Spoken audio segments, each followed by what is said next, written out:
John Ulzheimer is known as one of our nation's most recognized credit experts. Having worked for 28 years in the credit industry, John has become one of the most prolific speakers about credit and the go-to authority on answers to credit-related questions. Credit Countdown with John Ulzheimer. Hello, my name is John Ulzheimer, and I am a consumer credit expert. Spent time at FICO and spent some time at Equifax. I've been in the consumer credit environment since 1991, so this is my 30th year. And today I'm going to spend a little bit of time talking about a topic that everyone likes to stress about unnecessarily: credit inquiries. And the reason we talk about credit inquiries is because for some odd reason, people tend to kind of embellish or overblow the importance of credit inquiries. And as such, there's a lot of articles written about inquiries. There's a lot of consumers believe that inquiries are more important or more problematic than they actually are. So hopefully today I'm going to dispel some myths and maybe calm some people down with respect to the influence of inquiries. And so an inquiry is simply a record of access into your credit report. And the inquiry it's very simple. All it is the name of the company or entity that pulled your credit report and the date. That's it.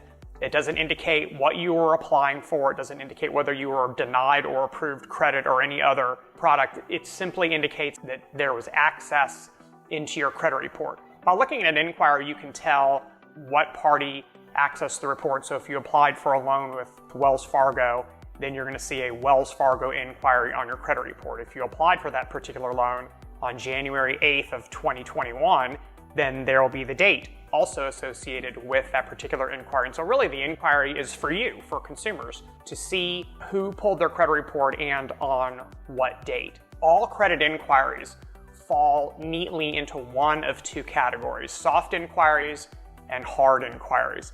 And a soft inquiry indicates, most of the time anyways, that the consumer is not actively applying for credit. So you'll see soft inquiries occur a lot of times when your name or information is sold by the credit reporting agencies to credit card issuers so that they can send you what's referred to as a firm offer of credit. And some people call that pre-screening, some people call it prospecting. Those are referred to as promotional inquiries.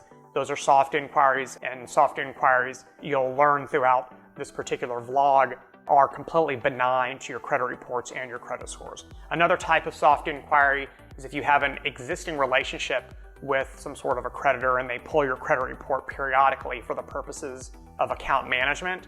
That's also a soft inquiry, and so you'll see that most commonly done by credit card issuers. They will access your credit reports from time to time to ensure that you still pose an acceptable level of risk to them. And that indicates, or that shows up on your credit report as a soft inquiry. And you may see dozens of those all over your credit reports, but again, those are entirely benign and do not have any influence over your credit reports, your credit scores. Lenders don't even see them. So you're the only party that sees soft inquiries. That's it. We can move on from soft inquiries because they're not at all influential. The other type of inquiry might be influential, the hard inquiry. And hard inquiry normally, but not always, indicates that you have overtly applied for some form of credit. And when you apply for credit, the lender pulls the credit report, and that's generally memorialized with a hard inquiry. The information is the same, it's just still the name of the creditor and the date that they pulled the report, and that's where it lies. The perception is, or I think the incorrect assumption is, that hard inquiries are terrible for your credit. They're going to lead you to a lower credit score, and they're going to cause you to get denied credit. None of that's actually true. If you look at the categories of information that influence your credit scores, things like payment history, debt, how long you've had credit, the diversity of the accounts on your credit report, things like that, credit inquiries are at the absolute bottom of that ladder. They are the least influential aspect of your credit report as it pertains to a credit score. No one has a credit score of 500 because of inquiries. No one has a credit score of 600 because of inquiries. People have credit scores that low because of a combination of things, usually negative information, a lot of credit card debt. But no one has a score that low because of inquiries. They're simply not that influential to the point where they can drive your score like that. In fact, many inquiries aren't even considered at all by credit scoring systems. In fact, most inquiries are ignored by credit scoring systems. Both FICO and VantageScore's credit scoring systems have very sophisticated logic built within them, identify when someone is shopping around for credit, kind of tire kicking, if you will, window shopping, and not actually applying for credit just yet. So they want to get some information about what kind of deal can I get from this particular lender? Can I get a good interest rate on my mortgage? Can I get a good interest rate on this auto loan? What kind of deal can I get for a student loan? And by doing so, the inquiry is actually not considered one inquiry equals one loan, meaning that it's not a one-to-one ratio as far as how it's considered in a scoring system. So you can go to 6 or 7 mortgage lenders and get pre-qualified and see what kind of a deal you can get from them and end up with multiple inquiries on your credit report. But the credit scoring systems know that you're not looking for 5 or 6 mortgage loans. They know that you're shopping around for one mortgage loan. And so in scenarios like that, credit inquiries are, the technical term is collapsing. And they are collapsed, even though there's still multiple inquiries physically appearing on your credit report, they are only considered to be one inquiry in that particular scenario that I just gave you. And so again, you have all these inquiries, but most of them are being ignored. And the scoring system knows that you're just looking for a loan, not multiple loans. And so the consideration of that inquiry in that particular context, which would be the correct way to consider it, because you're not going to penalize somebody thinking that they're out there shopping for 6 or 7 loans.